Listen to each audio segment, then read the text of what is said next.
David Collins, a kind-hearted man, had no idea that his life would change forever the day he met Elijah, a young black boy, playing alone in the park. For weeks, Elijah waved at an imaginary dad, his smile full of hope and innocence. But when David learned the heartbreaking truth, that Elijah had lost both his parents and was in foster care, their bond deepened.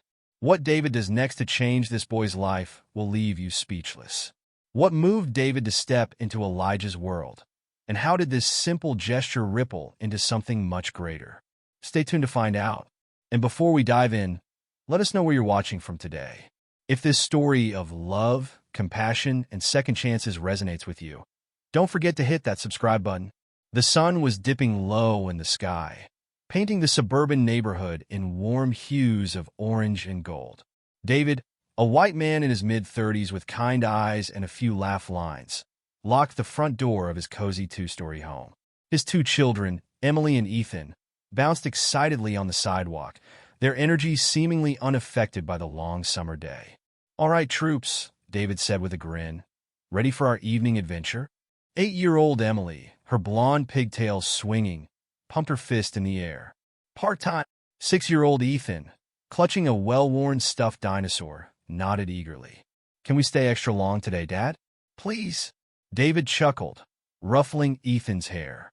"We'll see, buddy. Let's get moving before it gets dark." The trio set off down the quiet street, the children's chatter filling the air. Neighbors waved from porches, and the scent of barbecues wafted on the breeze. It was a perfect late summer evening, the kind that seemed to stretch on forever. As they rounded the corner, the local park came into view. A colorful playground stood at its center, surrounded by neatly trimmed grass and towering oak trees. Emily and Ethan's eyes lit up at the sight. "Last one, there's a rotten egg," Emily shouted, taking off in a sprint. Ethan giggled and ran after her, his little legs working overtime to keep up. David watched them go, a contented smile on his face. This was their ritual, a precious slice of family time carved out of busy days filled with work and school. "Be careful, you two," he called out, quickening his pace to catch up. By the time David reached the playground, Emily was already scaling the jungle gym like a pro, while Ethan made a beeline for the swings. David settled onto a nearby bench, pulling out a book, but keeping one eye on his children. "Higher, Dad," Ethan called out, his legs pumping furiously on the swing. "I want to touch the sky." David set his book aside and stood up. "All right, Captain Ethan, prepare for liftoff." He moved behind the swing, giving Ethan gentle pushes that sent him soaring higher and higher. Emily's voice rang out from the top of the jungle gym. "Dad, look at me. I'm the queen of the castle." David turned, offering her a royal wave. "All hail, Queen Emily. May your reign be long and just."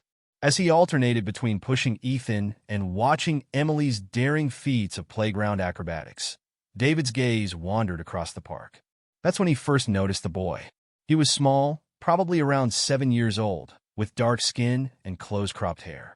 The boy stood alone on the far side of the park, near a cluster of trees. What caught David's attention wasn't just that the child was by himself, but what he was doing. The boy held a bright red ball in his hands, tossing it up in the air and catching it. Nothing unusual about that except, "Great catch, Dad," the boy exclaimed, his voice carrying across the quiet park. David blinked, looking around. There was no one else near the boy. No adult, no other children. Just a small figure playing catch with thin air. "Watch this, Dad," the boy called out again, this time spinning in a circle before tossing the ball high. When he caught it, he jumped up and down, clapping his hands. "Did you see that? Wasn't it awesome?" A strange feeling settled in David's chest as he watched the scene unfold. The boy seemed so genuinely happy. His face lit up with joy as he played with his invisible companion. But there was something else there too, something that made David's heart ache. "Dad!" Ethan's voice snapped David back to reality. "Can you push me again?" I stopped. David turned his attention back to his son, giving the swing another push. But his eyes kept drifting back to the boy across the park. The child had moved on from playing catch. Now he was running in circles, occasionally stopping to point at something only he could see. "Look, Dad, a butterfly. It's so pretty." Emily climbed down from the jungle gym and tugged on David's sleeve. "Daddy, Who's that boy talking to? David hesitated, unsure how to explain what they were seeing. I'm not sure, sweetie. It looks like he's playing pretend. Emily's brow furrowed. But why is he all alone? The question hung in the air, and David felt a pang of sadness. I don't know, Em. Sometimes people are alone for all sorts of reasons. As the evening wore on, David found himself more and more distracted by the solitary child. He watched as the boy swung by himself, pushing off the ground with his feet and talking animatedly to his imaginary father. "Higher, Dad. Push me higher," the boy called out, his legs pumping furiously. "I'm going to touch the clouds." David's hand twitched, a part of him wanting to walk over and give the child a real push. But something held him back. Was it the right thing to do, to intrude on this private moment? Or would it be kinder to let the boy have his game of make-believe? "Dad, can we play tag?"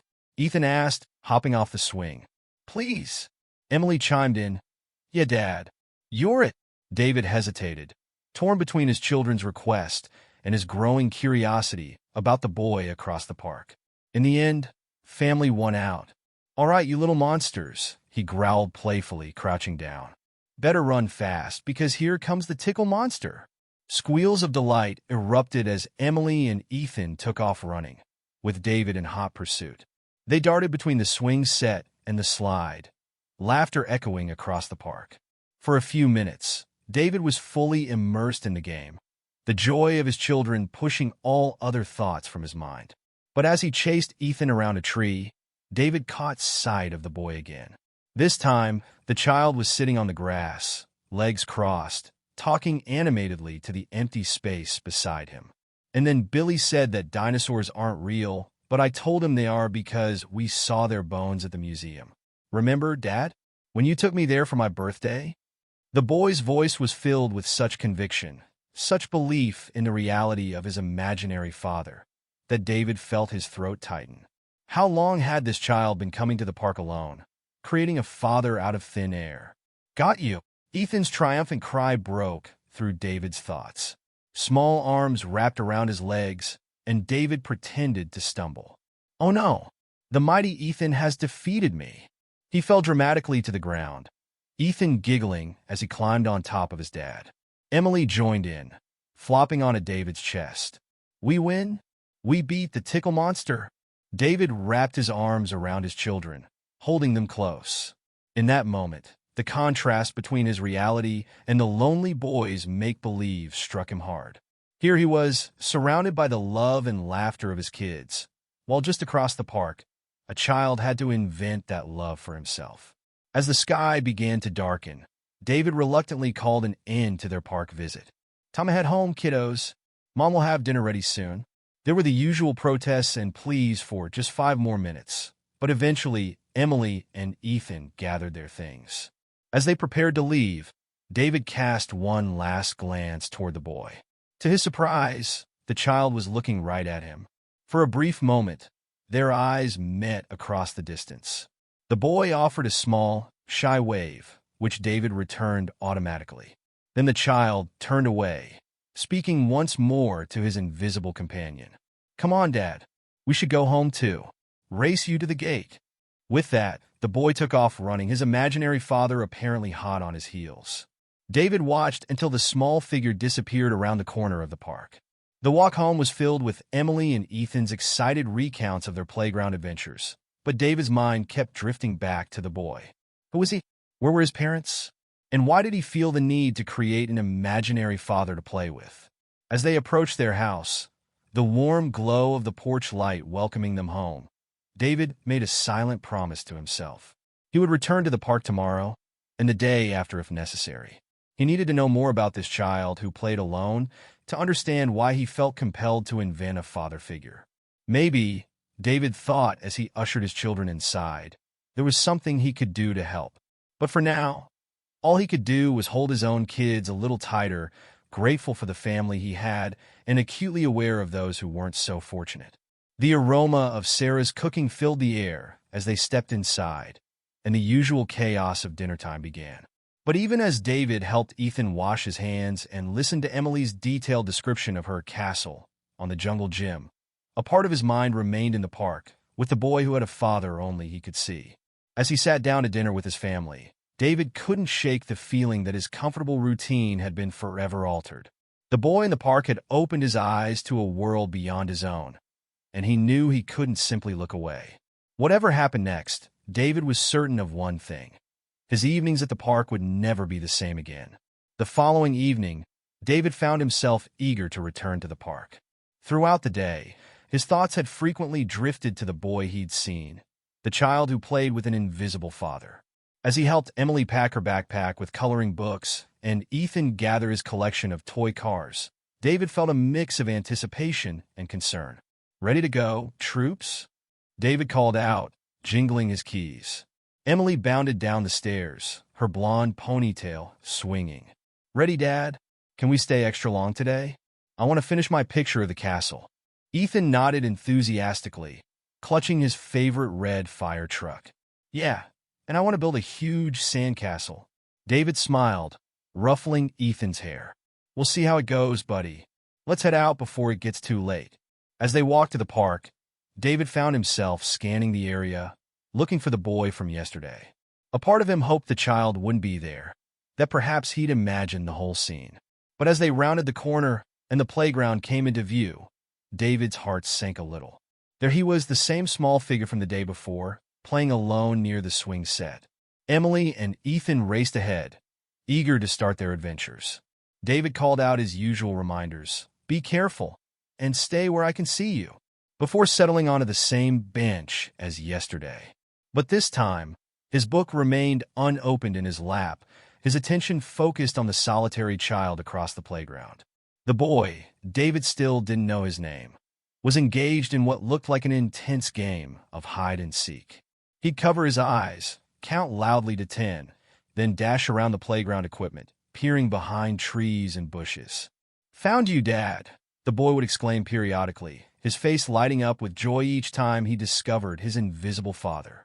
David watched, his heart growing heavier with each passing minute. The boy's imagination was impressive, creating an entire world of play with an unseen companion. But the underlying loneliness was impossible to ignore. After about 20 minutes of this, the boy switched to playing on the monkey bars. "Watch me, Dad," he called out, swinging from bar to bar with surprising agility for his size. I made it all the way across. Unable to resist any longer, David stood up and slowly made his way across the playground. He approached cautiously, not wanting to startle the child or interrupt his game. As he got closer, David could see the boy more clearly. He was small for his age, with warm brown skin and close-cropped black hair. His clothes were clean but well-worn, the knees of his jeans patched in several places. The boy was now sitting on top of the monkey bars, his legs swinging freely. He appeared to be in deep conversation with his invisible dad. "And then we could go get ice cream, right, Dad? With sprinkles and everything." David cleared his throat softly.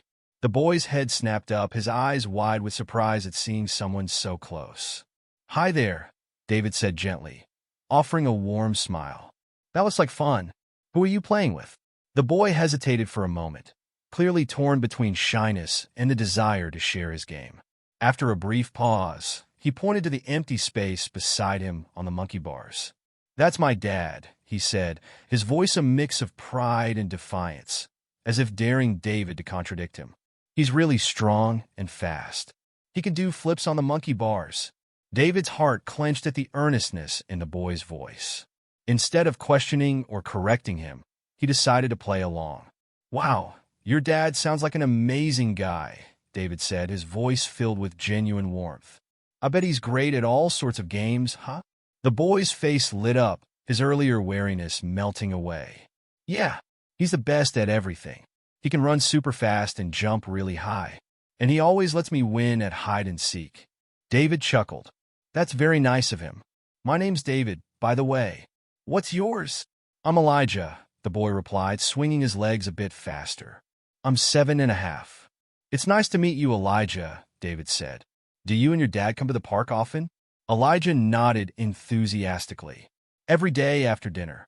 Dad says it's important to get exercise and fresh air." David's mind raced, trying to find the right words to keep the conversation going without prying too much. That's really smart of him. My kids and I try to come here most evenings too. Maybe we'll see each other again sometime. That'd be cool, Elijah said, then turned to the empty space beside him. Right, Dad? We can all play together. David watched as Elijah nodded, apparently listening to his imaginary father's response. The innocence and hope in the boy's eyes were almost too much to bear.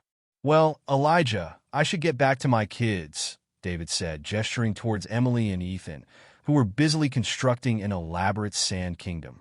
But it was really nice talking to you. And, nice to meet your dad, too. Elijah beamed. Dad says it was nice to meet you, too, Mr. David. As David walked back to his bench, his mind was whirling. The interaction had been brief, but it left him with a profound sense of sadness. Why did this little boy feel the need to create an imaginary father? Where were his real parents? For the next hour, David split his attention between his own children and surreptitiously watching Elijah. The boy continued his games, sometimes playing alone, sometimes engaging with his invisible dad. David marveled at the detail of Elijah's imagination. The boy seemed to have an entire personality and backstory created for his pretend father. As the sun began to set, casting long shadows across the playground, David noticed a group of children entering the park. They were accompanied by a middle-aged woman with graying hair pulled back in a tight bun. Something about the way she herded the kids, checking a clipboard and counting heads, made David think she wasn't a parent, but some kind of caregiver. Elijah, who had been in the middle of an animated conversation with his dad about his favorite superheroes, suddenly stopped. He looked at the group, then back at the empty space beside him. I gotta go now, Dad, Elijah said, his voice tinged with sadness. But I'll see you tomorrow, right? Same time, same place. David's heart ached as he watched Elijah hop down from the monkey bars and give the air beside him a quick hug. Then the boy jogged over to join the group of children.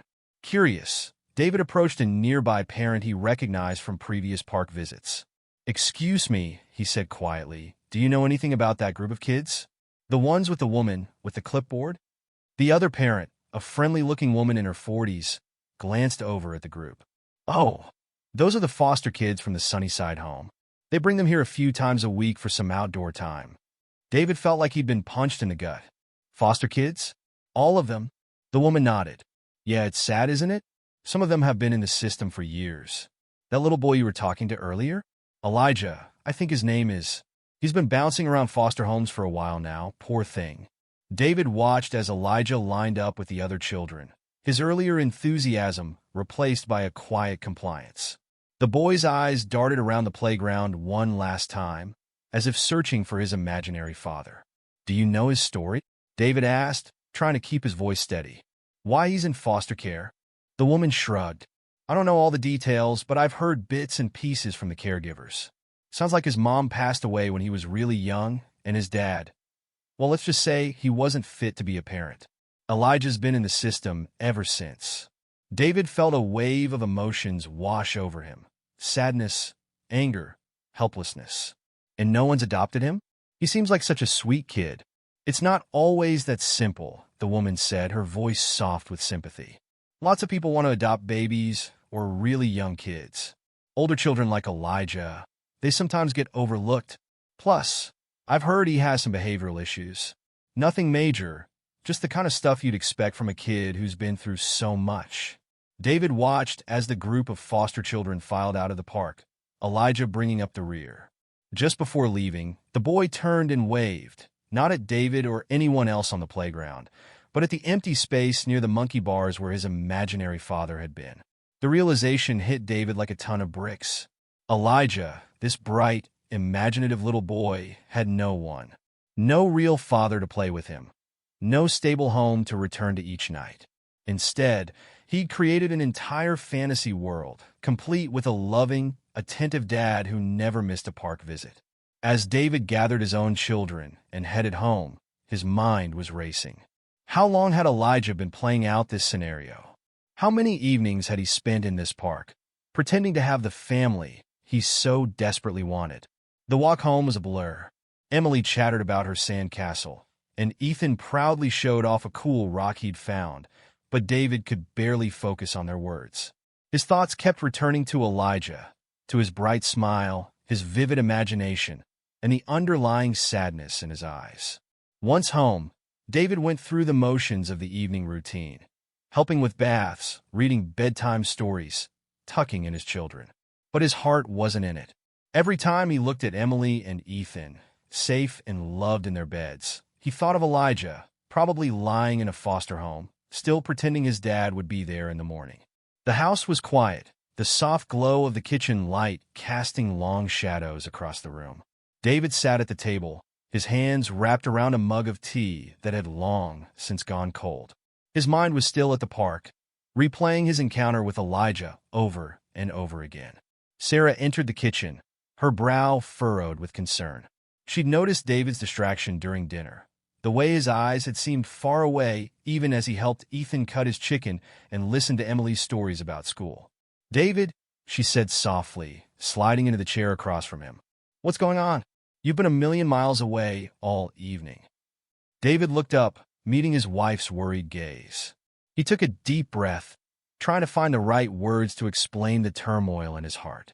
"I met a boy at the park today," he began, his voice barely above a whisper. "His name is Elijah. He's 7 years old, and he was pretending to have a dad." Sarah's eyebrows knitted together in confusion. "Pretending to have a dad? What do you mean?" David recounted the scene he'd witnessed, Elijah playing alone, talking to thin air, the joy on his face as he interacted with an invisible father figure.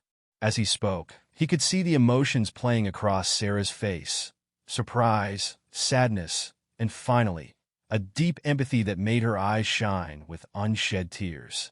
"Oh, David," she breathed when he finished. "That poor little boy. But why was he alone?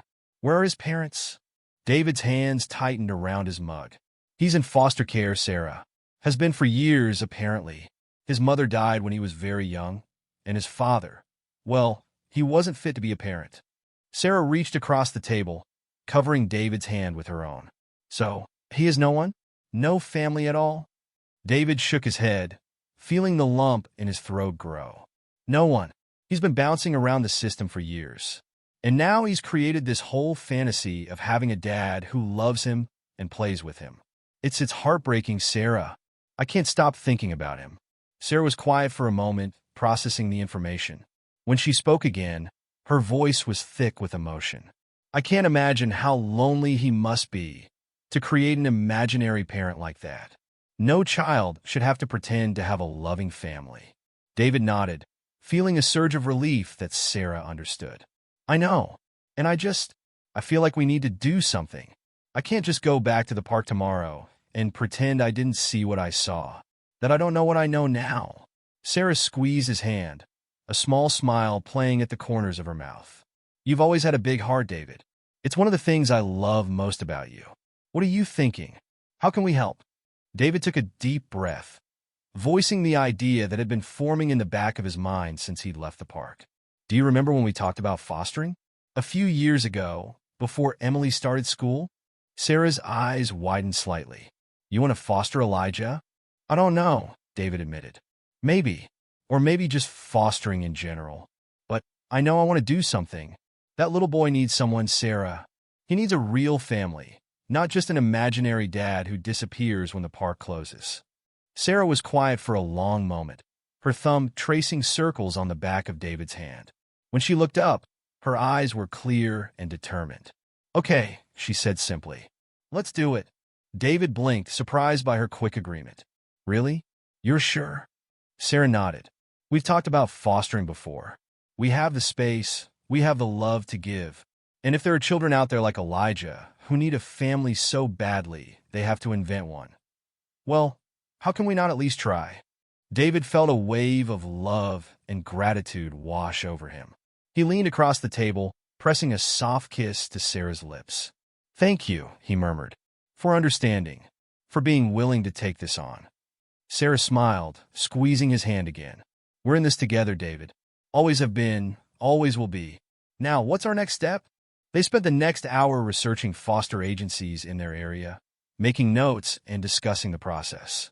By the time they went to bed, they had a plan, they would contact a local agency in the morning to inquire about becoming foster parents. The next day was Saturday, and as David and Sarah prepared breakfast, they decided it was time to talk to Emily and Ethan about what they were considering. "Kids," David said as they all sat around the table, plates piled high with pancakes. "Mom and I have something we'd like to talk to you about." Emily looked up, syrup dripping from her fork. "Are we getting a puppy?"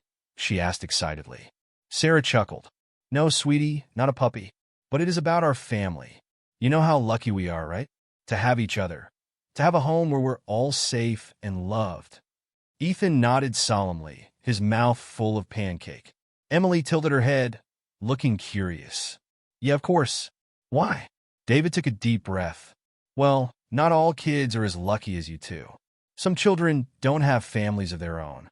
They don't have a mom or a dad or a home where they feel safe." Emily's eyes widened. "Really? But where do they live?"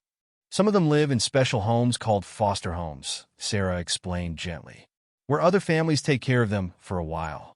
But it's not the same as having your own family." David leaned forward, meeting each of his children's eyes. "Mom and I are thinking about becoming foster parents. That means we might have another child come to live with us for a while.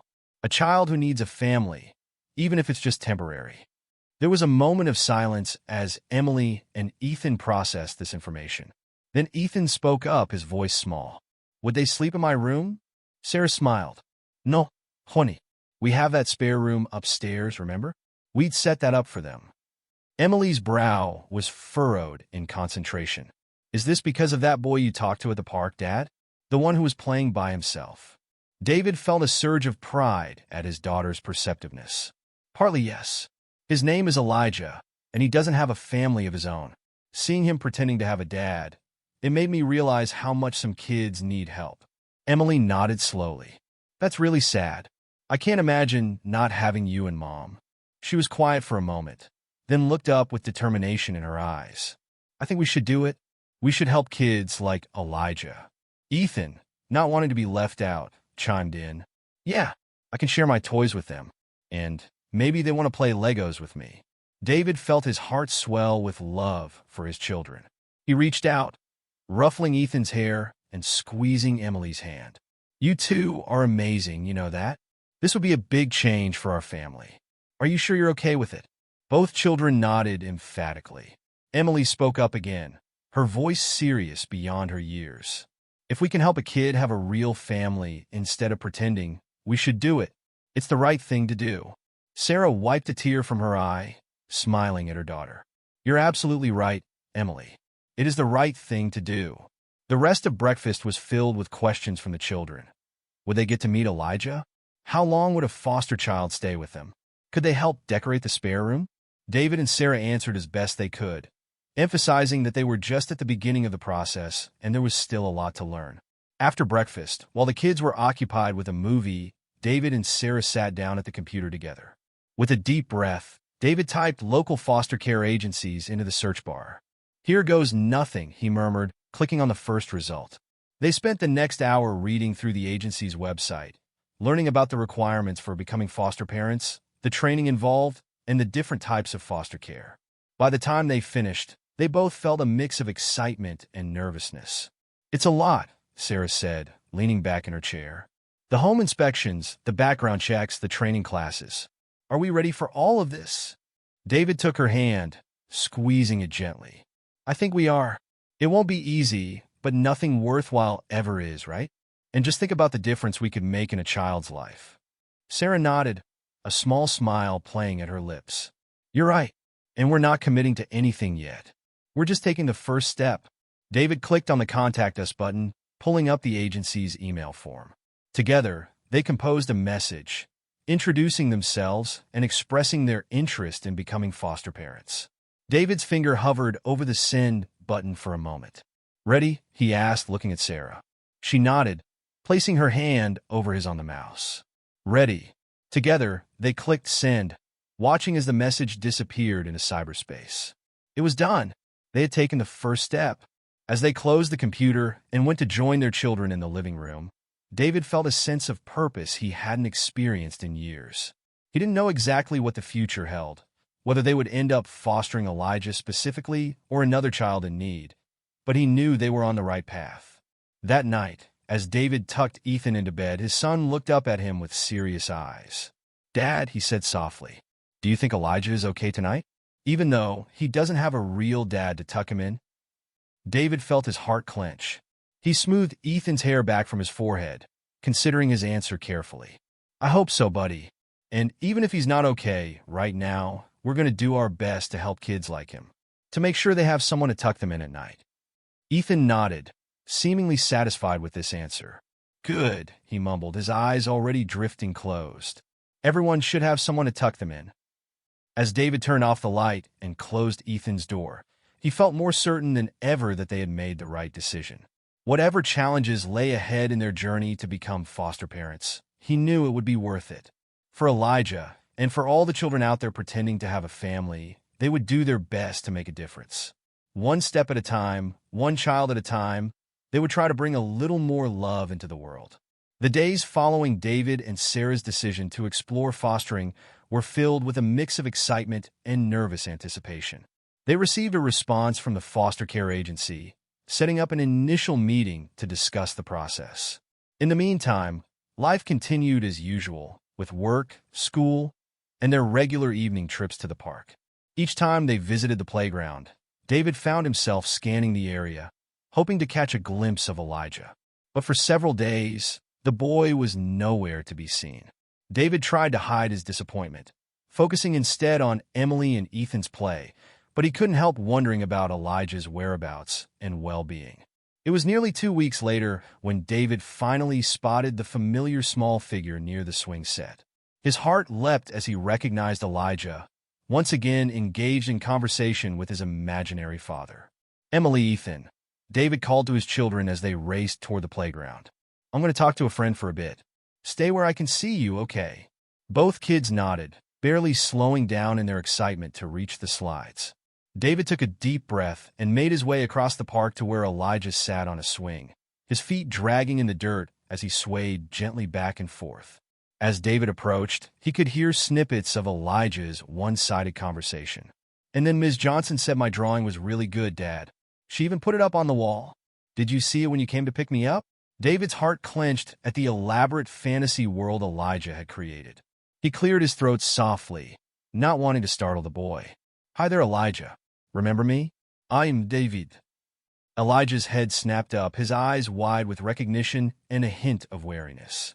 "Oh, hi, Mr. David," he said quietly, his feet stilling in the dirt. David smiled warmly, crouching down to be at eye level with Elijah. "It's good to see you again. I've been hoping to run into you. How have you been?" Elijah shrugged, his eyes darting between David and the empty space beside him. "I'm okay," he mumbled. David nodded, keeping his voice gentle and encouraging. "That's good. Hey, I was wondering if maybe you'd like to talk for a bit? I'd love to hear about what you've been up to." Elijah hesitated, clearly torn between his shyness and the desire for attention from a real adult. After a moment, he nodded slightly. "Okay," he said, his voice barely above a whisper. David settled himself on the swing next to Elijah, moving slowly so as not to spook the boy. "So, Elijah," he began, keeping his tone light and friendly, "what grade are you in at school?" "Second grade," Elijah replied, his fingers twisting in the chains of the swing. "Second grade? Wow," David said enthusiastically. "That must be exciting. What's your favorite subject?" A small smile tugged at the corners of Elijah's mouth. "I like art class," he admitted. "We get to paint and draw and make things with clay." David grinned, glad to see a bit of enthusiasm from the boy. "Art class sounds awesome. I bet you're really good at it, huh?" Elijah's smile grew a little wider. "Ms. Johnson says I am. She put my picture of a tiger up on the wall last week." "A tiger? That must have been a great drawing," David said. "I'd love to see your artwork sometime. Do you like to draw at home too?" At the mention of home, Elijah's smile faded a bit. "Sometimes," he said quietly, "when I have paper and crayons." David sensed he'd touched on a sensitive subject. He quickly changed tack. "Well, maybe next time you're at the park, you could bring a drawing to show me. I bet you could make an amazing picture of this playground." Elijah nodded, seeming to brighten at the idea. "Yeah, maybe," he said. Then, after a pause, "Do you like to draw, Mr. David?" David chuckled. Oh, I'm not very good at it. My stick figures barely look like people. But I love seeing other people's art. My daughter, Emily, likes to draw too. Is Emily your little girl? Elijah asked, glancing over at where Emily and Ethan were playing on the monkey bars. That's right, David said, feeling a warmth in his chest at Elijah's interest. And that's my son, Ethan. They're 8 and 6. Elijah was quiet for a moment, watching the other children play. When he spoke again, his voice was so soft David had to lean in to hear him. It must be nice to have a sister or brother. The wistfulness in Elijah's tone made David's heart ache. It can be, he said gently. But I bet you have friends at school and where you live, right? Elijah shrugged, his eyes fixed on the ground. I guess, but I move a lot, so it's hard to make friends. David nodded, trying to keep his expression neutral despite the sadness he felt. That must be tough. How many homes have you lived in? Elijah's brow furrowed as he thought. I'm not sure. A lot. Miss Clara says I've been in the system for 4 years now. David did some quick math in his head. For years, that meant Elijah had been in foster care since he was barely more than a toddler. The realization hit him hard, and he had to take a deep breath to steady his voice. That's a long time, he said softly. It must be hard, moving around so much. Elijah nodded, then looked up at David with a hint of defiance in his eyes. But my dad always comes with me. No matter where I go, he's there. David felt a lump form in his throat. He knew he should probably discourage this fantasy, but he couldn't bring himself to shatter the boy's coping mechanism. Instead, he simply said, That's good, Elijah. Everyone needs someone they can count on. They sat in silence for a few moments, gently swinging back and forth. David racked his brain for a way to keep the conversation going, to learn more about this resilient little boy. So, Elijah, he finally said, What do you like to do for fun? Besides drawing, I mean. Elijah's face lit up a bit. I like to read, he said, especially books about animals. And I like to play soccer, but I don't get to very often. David smiled, grateful for this glimpse into Elijah's interests. Reading is great. What's your favorite animal to read about? Tigers, Elijah said without hesitation. They're so big and strong, and their stripes are really cool. Tigers are awesome, David agreed. Have you ever been to a zoo to see one in real life? Elijah shook his head, his eyes wide. No, but I really want to. My D-dash, he stopped himself, glancing at the empty space beside him, then back at David. I mean, I hope I can go someday.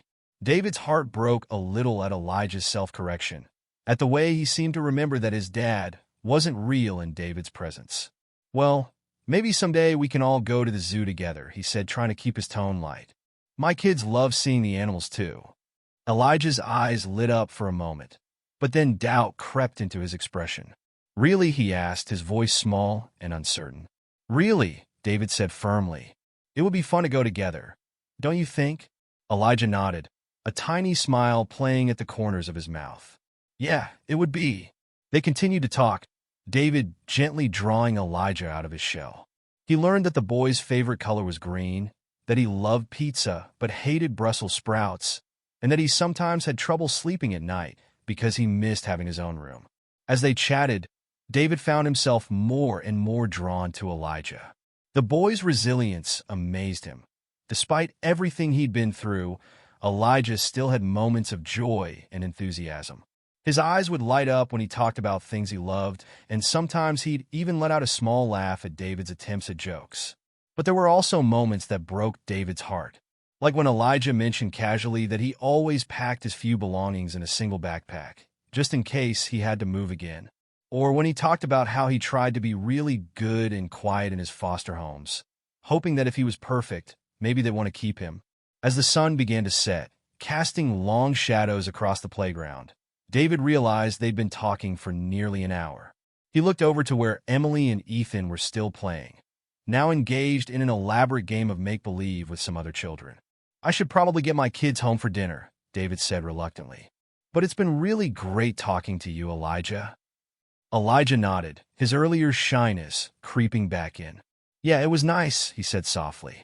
David stood up, brushing off his pants. Will you be here tomorrow? He asked, trying to keep his tone casual. Elijah shrugged. Probably. We usually come every day, unless it's raining.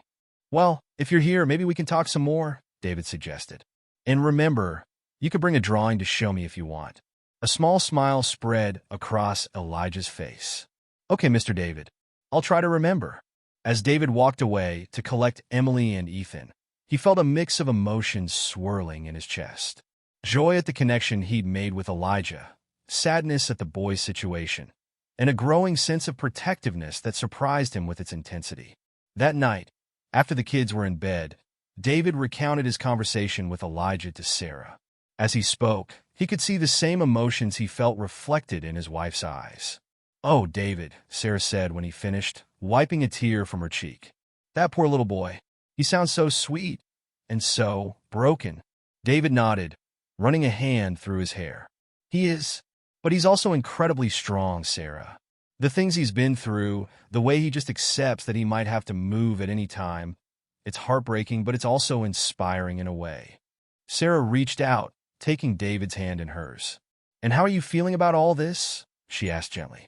David was quiet for a moment, trying to sort through his tangled emotions. "I don't know," he finally admitted. "I feel connected to him in a way I can't really explain. Like I want to protect him, to give him all the things he's been missing." Sarah squeezed his hand. "I know," she said softly. "I can hear it in your voice when you talk about him. You care about him already." David nodded, feeling a lump form in his throat. "I do," he whispered. "And I can't help thinking, what if it was Emily or Ethan in his situation? What if our kids were the ones bouncing from home to home, never knowing if they'd have to pack up and leave tomorrow?" Sarah's eyes filled with tears. "I can't even imagine," she said. "No child should have to live like that." They sat in silence for a while, each lost in their own thoughts. Finally, Sarah spoke again. "So, what do we do now?" David took a deep breath. "I don't know exactly," he said, "but I know I want to keep talking to Elijah, to be there for him in whatever way I can. And I think we need to move forward with the fostering process. Even if we can't help Elijah specifically, there are so many kids out there who need a stable home, even if it's just temporary." Sarah nodded, a determined look settling on her face. "You're right. We have so much love to give, David. We need to share it with the children who need it most." As they went to bed that night, David's mind was still on Elijah.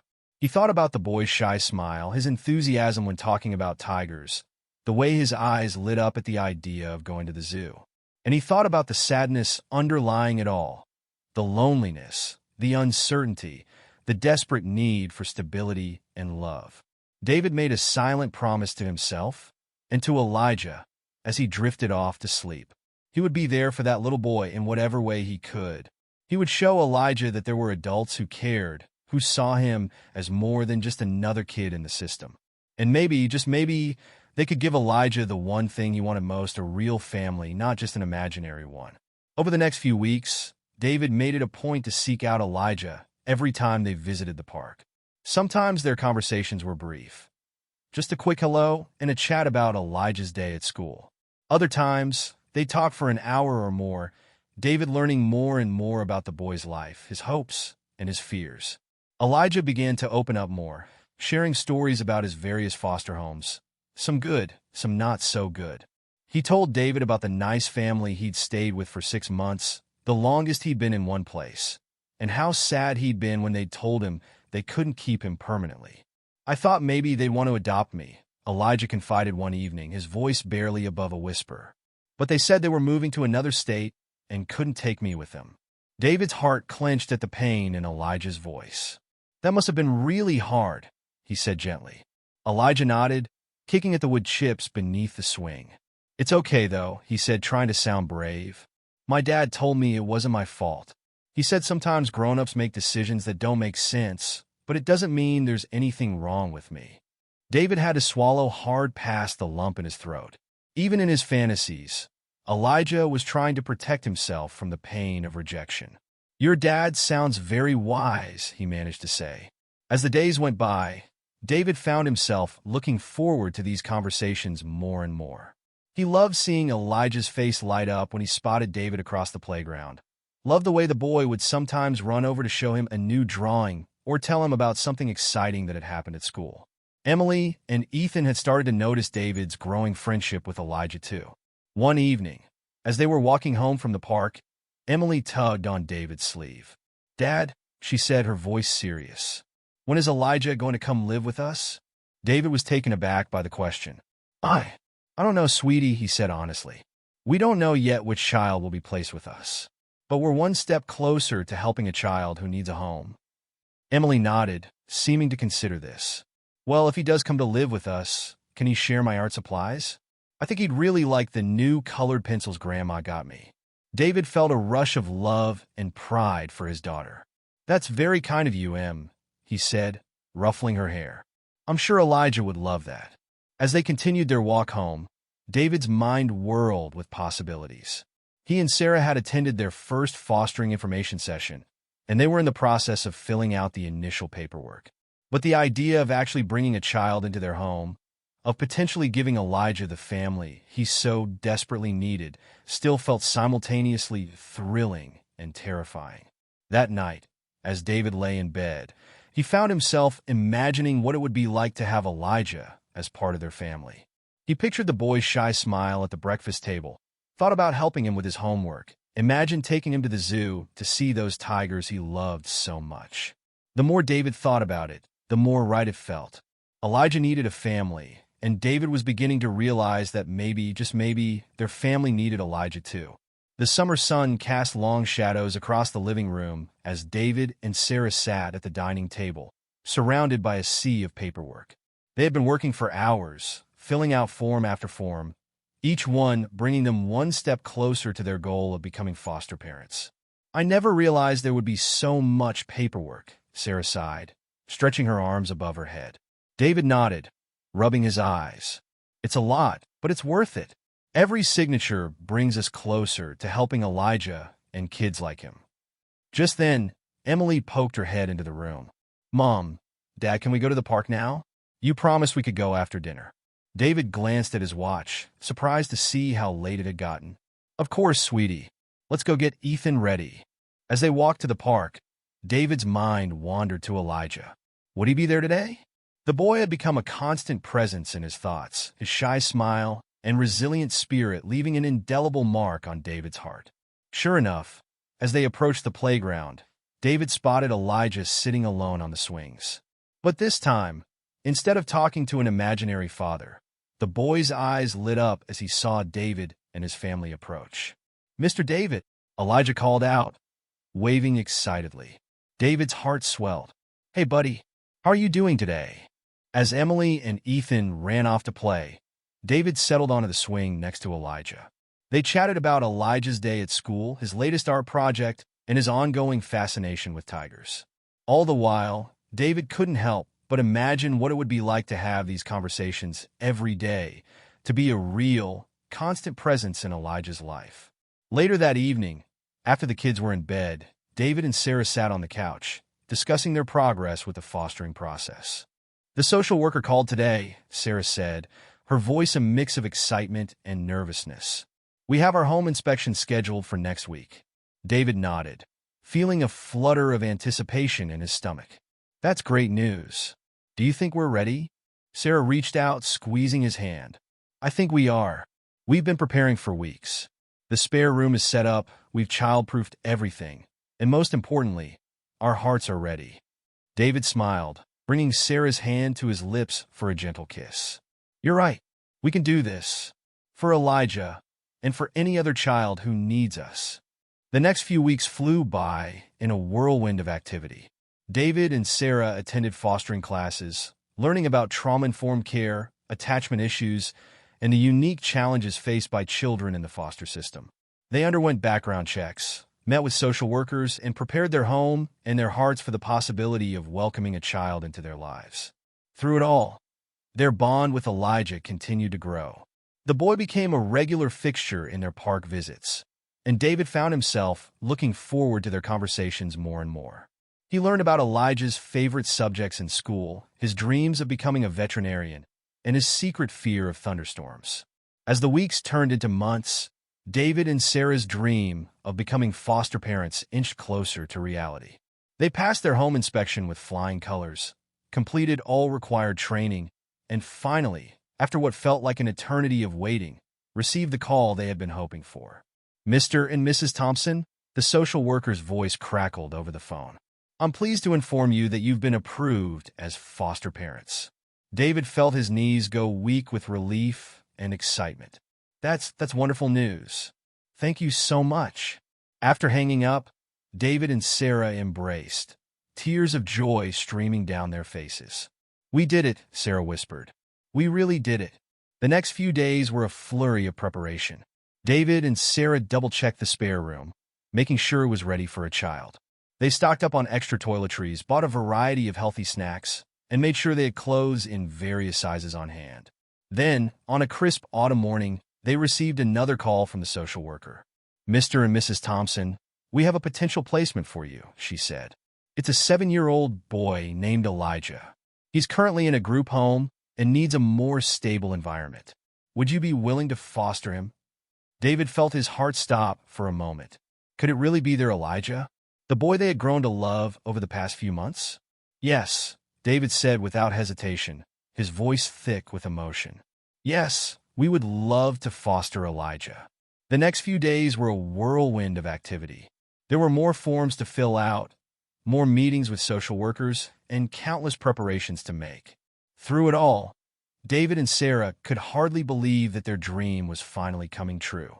Finally, the day arrived.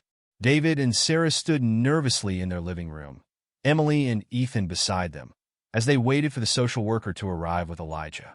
When the doorbell rang, David took a deep breath and opened the door. There, standing next to the social worker, was Elijah. The boy looked small and scared, clutching a battered backpack to his chest. "Hello, Elijah," David said gently, crouching down to the boy's level. "Welcome to our home." Elijah's eyes darted around nervously before settling on David's face. A flicker of recognition passed over his features. "Mr. David," he said, his voice barely above a whisper. You're my new foster dad?"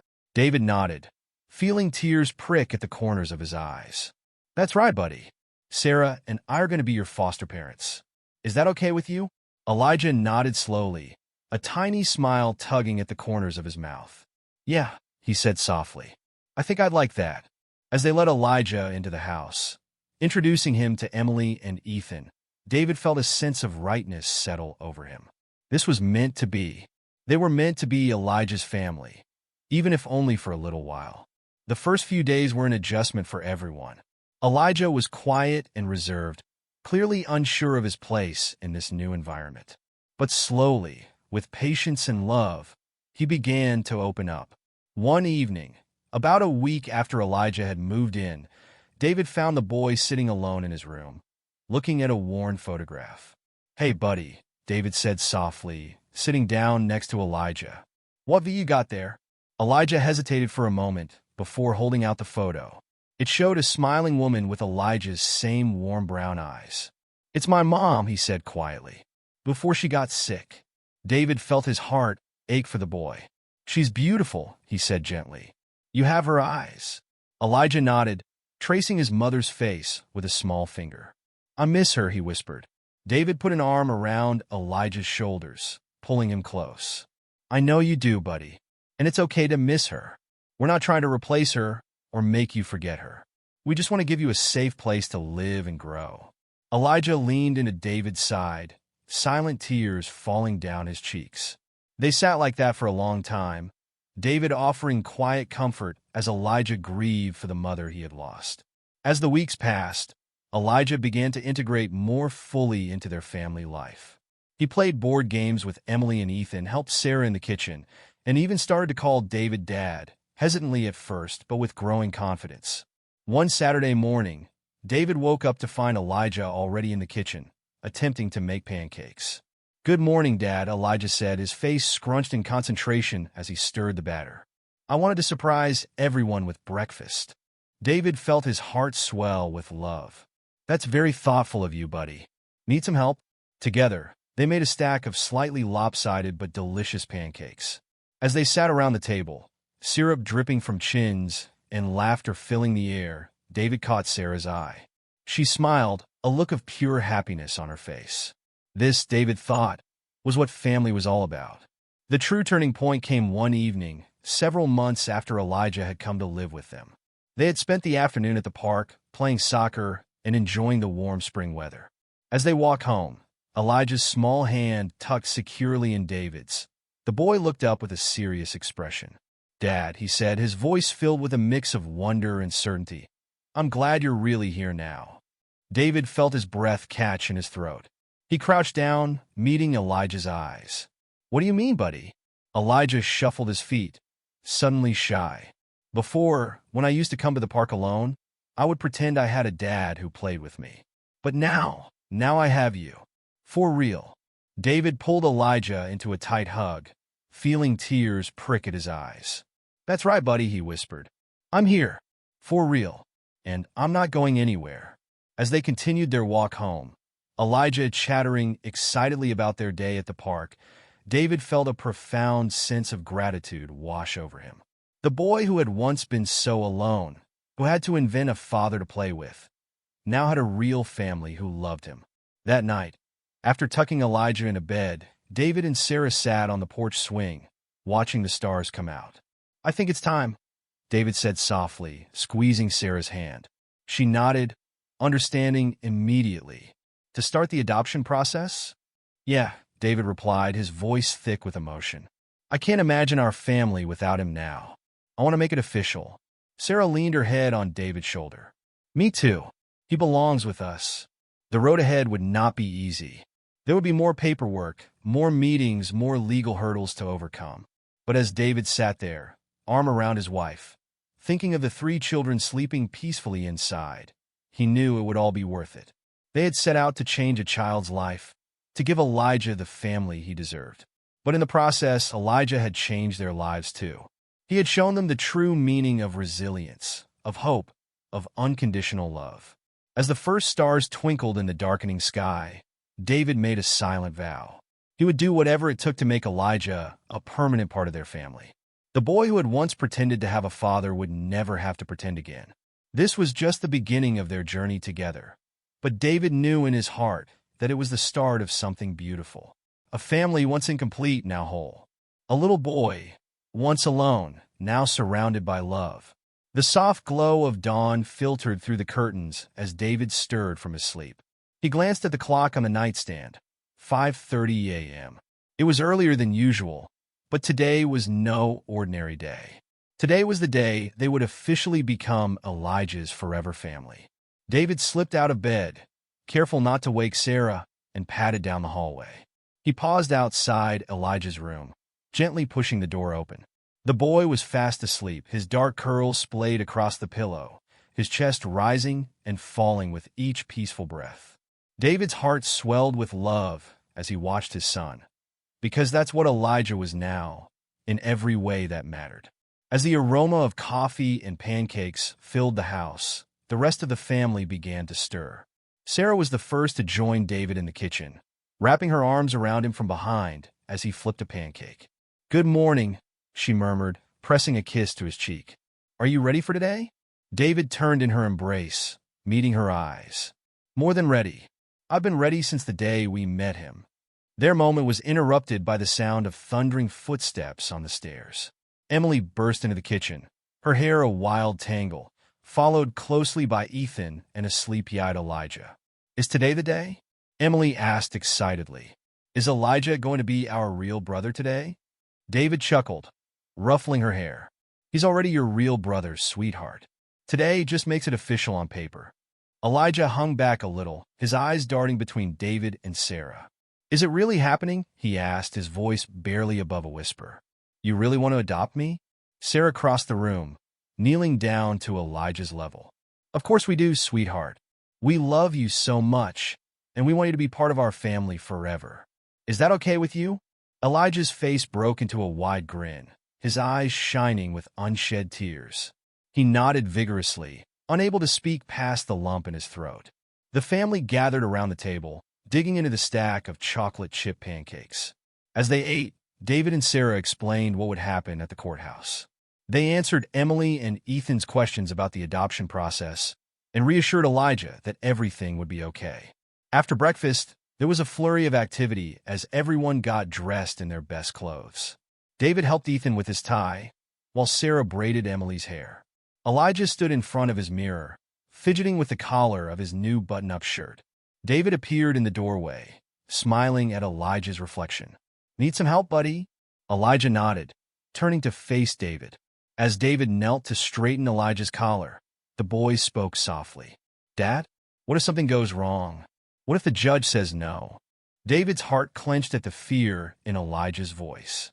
He placed his hands on the boy's shoulders, meeting his eyes. "Nothing is going to go wrong, Elijah. The judge has already reviewed our case, and everything is in order. But even if something did happen, it wouldn't change how we feel about you. You're our son, no matter what any piece of paper says." "Okay." Elijah nodded, a small smile tugging at his lips. "Okay, Dad." The drive to the courthouse was filled with a mix of excitement and nervous energy. Emily and Ethan chattered in the back seat, while Elijah sat quietly, his hand clasped tightly in Sarah's. As they walked into the courthouse, David felt a sense of déjà vu. It seemed like only yesterday that they had stood in a similar building, being approved as foster parents. Now here they were again, about to take the final step in making Elijah a permanent part of their family. They were greeted by their lawyer, a kind-faced woman named Ms. Johnson, who had guided them through the adoption process. She led them to a small courtroom, explaining that the judge would be with them shortly. As they waited, David felt Elijah's small hand slip into his. He looked down to see the boy staring up at him, his eyes wide with a mix of hope and fear. "It's really happening, isn't it?" Elijah whispered. David squeezed his hand gently. "It sure is, buddy. Are you ready?" Elijah nodded, a determined look settling on his face. "I'm ready to be a Thompson." The judge, a grandfatherly man with kind eyes and a warm smile, entered the courtroom. He greeted the family, his gaze lingering on Elijah. "Well, young man," he said, his voice gentle, "I understand you're here to become a permanent member of the Thompson family. Is that right?" Elijah nodded, his voice strong and clear as he replied, "Yes, sir. I want them to be my forever family." The judge's smile widened. "That's wonderful to hear. Now let's make it official, shall we?" The next few minutes passed in a blur of legal jargon and signatures. David and Sarah answered the judge's questions, reaffirming their commitment to Elijah. Emily and Ethan were asked if they wanted Elijah to be their brother, to which they responded with enthusiastic nods. Finally, the judge turned to Elijah. "Elijah, do you want David and Sarah Thompson to be your parents now and forever?" Elijah's voice rang out clear and strong. "Yes, I do." The judge's gavel came down with a resounding thud. "Then by the power vested in me by the state, I hereby declare this adoption final. Congratulations, Elijah Thompson. You are now officially a member of this family." The courtroom erupted in cheers. David swept Elijah into his arms, hugging him tightly as tears streamed down both their faces. Sarah joined the embrace, followed quickly by Emily and Ethan. As they left the courthouse, stepping out into the bright sunlight, Elijah tugged on David's hand. "Dad," he said, his voice filled with wonder, "I never have to pretend again, do I?" David knelt down, meeting Elijah's eyes. "No, buddy," he said, his voice thick with emotion. "You never have to pretend again. This is real, and it's forever." Elijah threw his arms around David's neck, burying his face in his father's shoulder. "I love you, Dad," he whispered. "I love you too, son," David replied, holding Elijah close. "More than you could ever know." The family piled into the car, all talking at once about their plans to celebrate. As they drove, Sarah turned to David with a smile. "Where to now?" David glanced in the rearview mirror, meeting Elijah's eyes. "What do you say, buddy? Where should we go to celebrate?" Elijah's face lit up. "Can we go to the park? The one where we first met?" David nodded, a lump forming in his throat at the memory. "That sounds perfect." They arrived at the park, the same one where David had first spotted Elijah playing alone all those months ago. As they walked toward the playground, David couldn't help but marvel at how much had changed. Emily and Ethan raced ahead to the swings, while Elijah hung back, his hands still firmly clasped in David's. "Go on," David encouraged. "Go play with your brother and sister." Elijah hesitated for a moment, then looked up at David with a mischievous grin. Will you push me on the swings, Dad? Like you used to? David laughed, his heart swelling with joy. Of course I will, buddy. Race you there? As David pushed Elijah on the swing, higher and higher, he thought back to the first time he'd seen the boy in this very park. Back then, Elijah had been alone, creating an imaginary father to fill the void in his life. Now, he was surrounded by love, part of a real family that would never let him go. Sarah joined them, wrapping an arm around David's waist as they watched their children play. Look at him, she said softly, nodding toward Elijah. He's so happy. David nodded, unable to speak past the lump in his throat. Elijah's laughter rang out across the playground, a sound of pure, unbridled joy. It was a far cry from the quiet, withdrawn boy they had first met. As the afternoon wore on, the family gathered on a picnic blanket under a large oak tree. They shared sandwiches and fruit, talking and laughing together. Elijah leaned against David's side, a contented smile on his face. Dad, he said, looking up at David, can I ask you something? Of course, buddy. What's on your mind?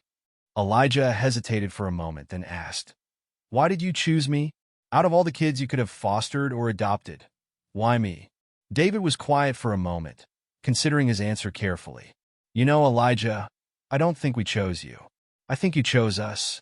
That day in the park, when I saw you playing alone, something in my heart just knew. You were meant to be part of our family. Elijah's eyes welled up with tears. Really? David nodded, pulling Elijah close. Really? You've brought so much love and joy into our lives, Elijah. We're the lucky ones. As the sun began to set, casting long shadows across the park, the family packed up their picnic and prepared to head home. Elijah lingered for a moment, gazing out at the playground where his life had changed so dramatically. Ready to go home, buddy? David asked, placing a gentle hand on Elijah's shoulder. Elijah looked up at David, his face glowing with happiness. Yeah, Dad. Let's go home. And in that moment, surrounded by the love of his family, Elijah knew that he would never have to pretend again. This was real. This was forever. This was home. David's compassion and the bond he formed with young Elijah led to a heartwarming transformation, not just in Elijah's life, but in the hearts of everyone who witnessed their story. If David's story of kindness and second chances touched you, be sure to subscribe for more uplifting stories of love, resilience, and hope. And before you go, we'd love to hear your thoughts. What would you have done if you were in David's shoes? Share your thoughts in the comments below.